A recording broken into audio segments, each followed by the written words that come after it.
Hey guys, welcome back to the channel. So I got a great video today. I'm excited to make it. I'm in the shop making one of my favorite types of flooring. And before we get started, I wonder if anybody can guess what that might be. I'll give you 20 seconds.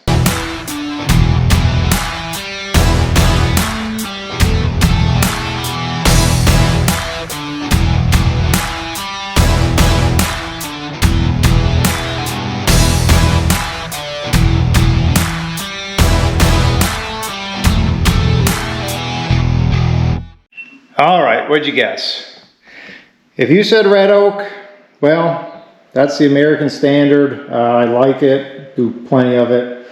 Walnut, that's one of my favorites, beautiful wood. White oak, another great one. I could go on and on, there's lots of different types of flooring in here. But, the type of flooring we're making today, my absolute all-time favorite. I love these orders every time I get them. I kind of gave you a trick question. The answer is all of them mixed together. We're making a mixed species floor today. So I had a customer, we were going back and forth with some flooring options. We were talking about some rustic type flooring, some oak, things like that. And they are a wood lover. They like character, they like knots, they like the different grains in the wood. And I thought, well, you know what? I have the perfect thing for them.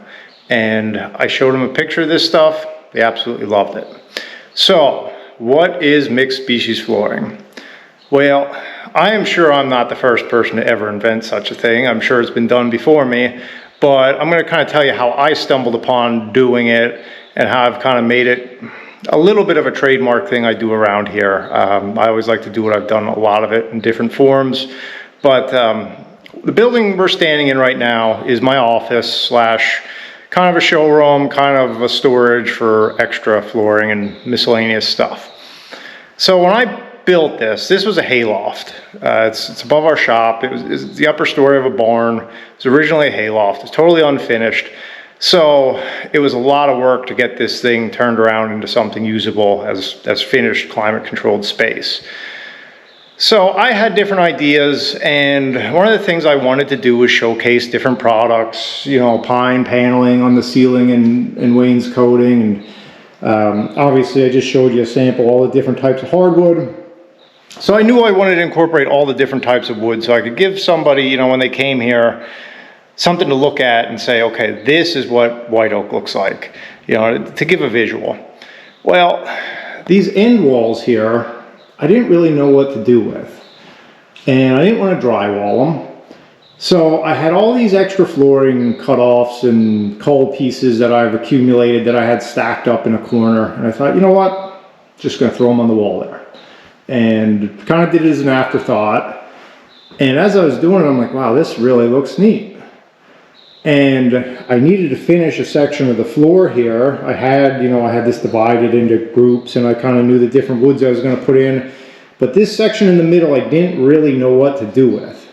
And I wanted something that would break up the other types of wood. I thought, well, I really like that on the wall. Let's just throw it on the floor.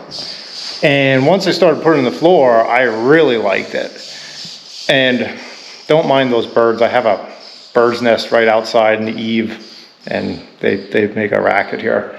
But I really liked it on the floor, and I just kind of threw it down and, you know, went on with life, selling lumber and stuff. And since then, over the years, I've had lots and lots of customers come through here looking for different things, and it is amazing how many people come in here, and the first thing they look at, beyond even the floors, they look at that back wall and say, oh my goodness, what is that? That's amazing. And I've done a bunch of accent walls just because they've seen that and liked it. We've done whole homes and floors, all kinds of different projects. I've done butcher block countertops that were mixed species. So it is a really neat look. It's, you know, Pizza Hut has the meat lover pizza. This is kind of the wood lover's floor. It's just all wood, you know, all the different grains, different colors. You really get contrast. I've had people that don't like it. Don't get me wrong. It's a love-hate thing. But, you know, if you're a wood person, it is really, really a neat floor. So that's kind of my history, how I came up with it. I am sure, like I said, I'm not the first person. I don't take credit for it, but I just kind of stumbled on it and started doing it. I've done a bunch of it, and I just love doing it. It's so much fun. You know, I don't mind making flooring, but oak flooring, you know, if you do 1,000 feet of it, it starts getting boring. It all kind of looks the same. This stuff is just, you know, it's kind of like putting together a puzzle. So I'm going to take you downstairs. I'm in the middle of an order right now. I'm going to kind of show you how I work it. Actually, while we're up here, I'm going to give you guys one more little tidbit of information. If you want to know how strong hardwood flooring is, how durable it actually can be, a couple years ago, about 2 years ago, the heater I had in here before this sprung a leak, and nobody was around, didn't know it. It pumped a ton of hot, steamy water up here. This whole upstairs was flooded. It was like a sauna up here. That's like 180 degree water out of the wood stove. And luckily my dad caught it because I wasn't here. I wasn't around. I don't spend a whole lot of time up here. And I mean, this was totally wet. The wood I have stacked in here now, I have wood stacked in here similar. A lot of that stuff was ruined. That drywall there, you can see, that's why that seam failed. But I thought for sure that this was going to be a total loss. I thought this flooring would be just junk. It was going to cup and twist and pop, and I thought I'd be ripping out the whole floor and replacing it.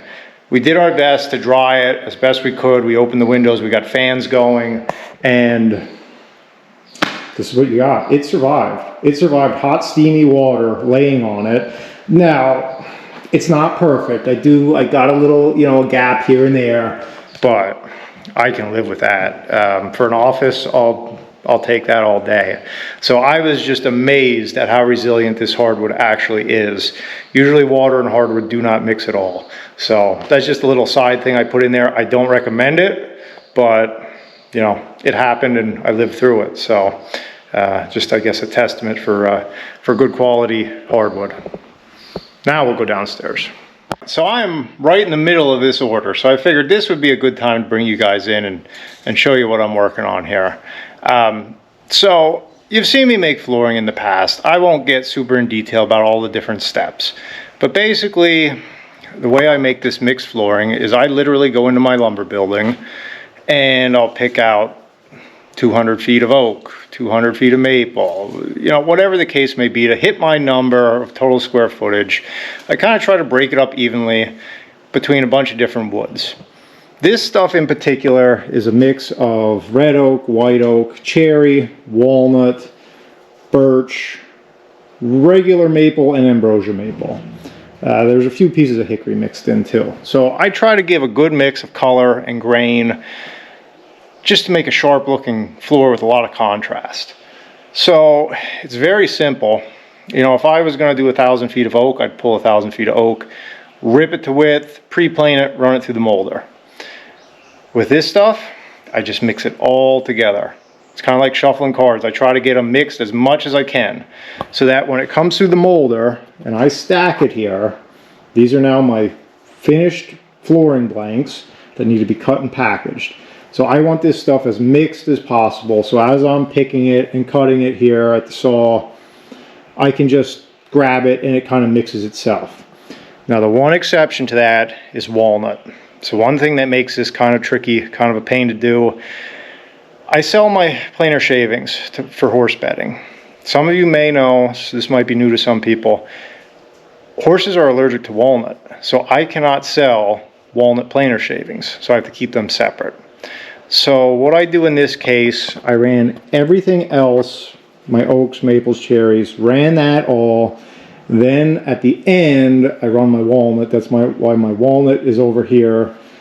And I can segregate my shavings that way. And that way I don't contaminate my good shavings that I sell with the walnut. So it adds a little complication. It's less than ideal.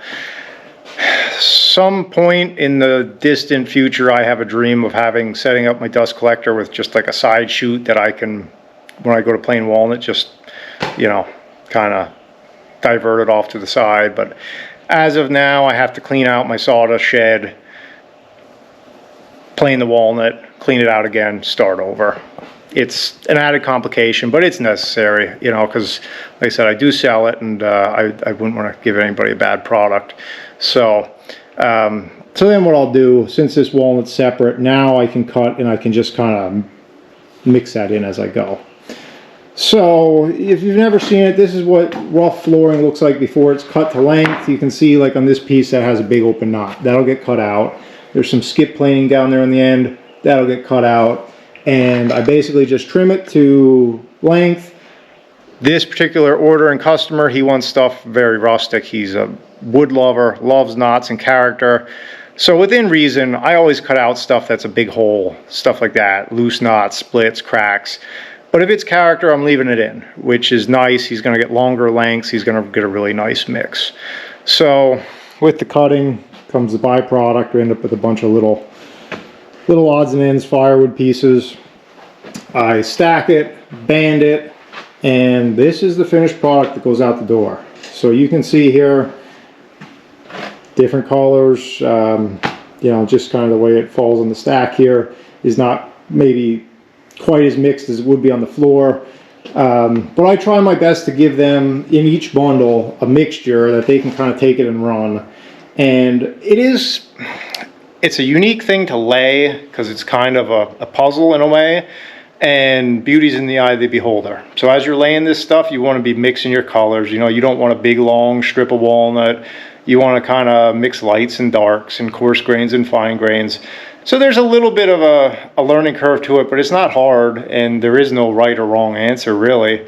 And I just think it makes a beautiful flooring. So it is one of my absolute favorites.